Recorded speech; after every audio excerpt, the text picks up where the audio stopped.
let's get into it. I'm going to start with young Fabio Carvalho. I want to get stuck into him on a footballing sense because I think he is going very much under the radar. I think Fabio Carvalho is going to have an absolutely barnstorming season. I've just finished watching his media day behind the scenes on LFC TV YouTube, and it's just fantastic. I just know he's going to be absolutely unbelievable. And I was looking at some of the training photos. There was a particular picture of Henderson looking rather distressed with Carvalho going by him. So you can clearly see that Carvalho's already making an impact in the dressing room, and I really feel that he could be a massive player this year. And I think all rival fans are underestimating him, but us Liverpool fans, we should be very excited for him. So I'm excited. I don't know how you feel about that, but I think he could be a key player. Number 28, I would prefer. Yeah, no one mentioned penalties, David. I agree. I would prefer he got like a number 10, but we'll see. Maybe he'll work into it. And he reminds me of Coutinho, Mike. Yeah, spot on. He's a very nice and humble player. He's going to be special. Yeah, exactly, Corey. He's just young. He's coming in with no pressure as well. That's what the beautiful thing is, I think, about him. He's coming in with low expectations because he's relatively young. The price tag isn't insane. So unlike a young player coming in for mad money, he comes in with that like free hit almost. I just hope Klopp kind of gets him going in the summer and goes straight into using him. I know we like the integration period, but he's definitely good enough to be used straight away. Carvalho is going to be one of those signings that every other club kicks themselves passing by. Devlin, I certainly hope so, and I believe you're right. In fairness, I think I'm sure we face stiff competition from other clubs for Carvalho. And for the price we got him at, I promise you it will prove to be an unbelievable bargain. His mother follows you on Instagram. Lucky boy. I was trying to get in there early with him and giving him a follow. And, when it was announced months ago, I was like, comment, Carvalho, please give me a follow. No Liverpool player follows me. Sad times. Who the fuck am I? Like, I don't expect it, but it'd be nice.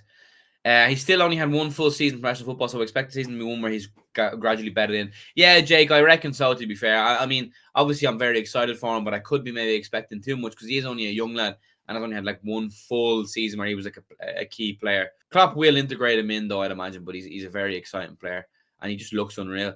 He's going to smash the Prem like you're going to smash that nobody in the ring.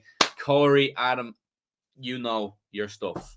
I think he will create that magic in midfield that we lost when Coutinho left. Yeah, I agree. That kind of player to unlock defenses against like a low block and find that pocket of space. We've seen it with Thiago when he's brought in. He's been able to find that magical pass, but I think we'll be able to do it further up the field now. Not to forget, he's quite pacey, to be fair, and I think he could do a job on the left.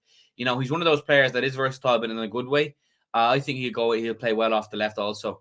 Don't worry, Andres Pereira went to Fulham to replace him. Yeah, Fulham are sorted. Who would you prefer your midfield three to be next season? Do you know what, Connor? That's what I'm going to get on to. I'm going to do like my kind of preferred 11 with the players we have now. Yeah, hopefully Carvalho is better at penalties than me. I watched him a few times at Craven College, and it's his off the ball movement that impressed me most. Really, you always like hearing that. Yeah, he seems very intelligent. Yeah, but it's one of those where we have a real gem in our hands, and I like the Portuguese vibe we have to the squad now, and the Portuguese language with the Brazilian boys, and the Spanish aspect. I love having that around the club because they're always the best baller, let's be honest. Yeah, so big boy Fabio Carvalho. I didn't realize he moved to England when he was very young also. So he was saying in his behind the scenes that he came with no English. And if you listen to him now, it's quite marvellous because he sounds like a proper Londoner now. But obviously he has declared for Portugal, so he will be hopefully actually getting to the World Cup with Portugal. He hasn't made an appearance for the main team just yet. He's played for the 21s, but he'll be eager to have a good season and get on that plane to Qatar. So let's hope we can help him with that, and it's a mutually beneficial deal. He does have a good strike on him, Corey, yeah. Yeah, South American, yeah, true, to be fair, but I just love the way they can all speak together. If you think about it, the players who speak Portuguese are Luis Diaz, because obviously he knows it from Portugal, Darwin Nunes for the same reason, Thiago because of his dad, obviously the Brazilian boys, Alisson, Bobby, Fabinho. So there's a serious core there that is unbelievable. I was expecting a slight hint of Portuguese in Carvalho when he spoke, but he's full-blown London boy. Yeah, it kind of just shows when you're young, your mind is very impressionable when you pick up these kind of little nooks and crannies of the accent.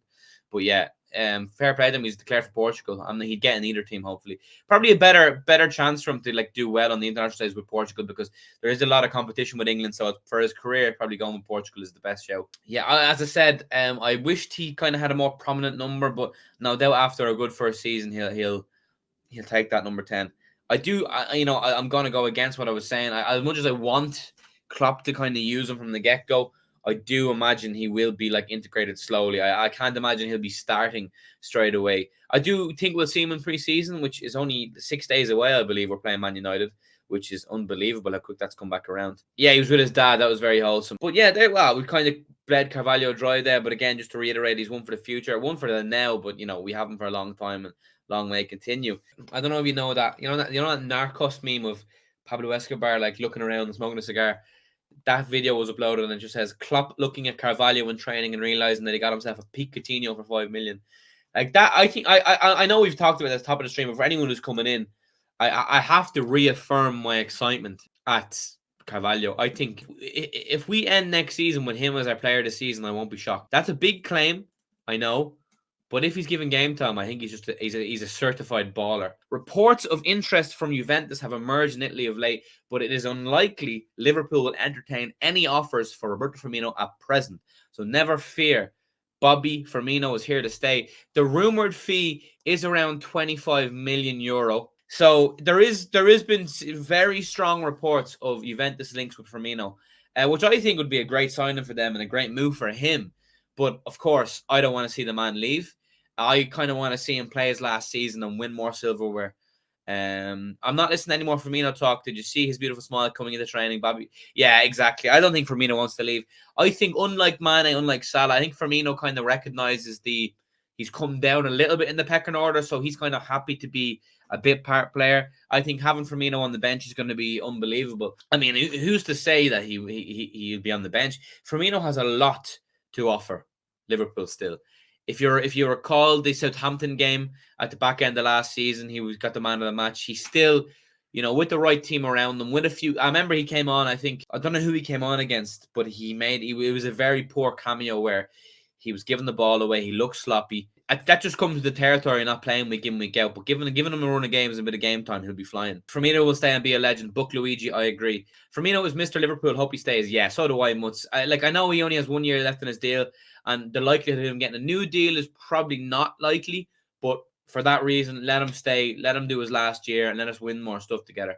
I think Firmino was happy enough seeing the team evolve. Exactly, Hannah. I agree. Firmino is just different. What a man and what a legend. Yeah, I've always said that. There's something special about Firmino, and when he plays and when he scores, it's always a real feel-good feeling when he scores. That smile, just how could you not love that smile? Elliot looks sharp. Yes, Connor, actually, I noted that myself. Firmino was taking over the LFC Samurai since Taki left. We love, and that's the man, as I was saying, there's just something special about a Firmino celebration. Like, tell me you don't smile like ear to ear when Firmino scores and is smiling on the pitch. Firmino is our Brazilian Liverbird. Exactly, Devlin. The Bobby is a warm, comfortable blanket that fills you with peace and happiness when you watch him. That is beautiful. That's actually going to bring a tear to my eye. I could not have said that better myself, Gossa.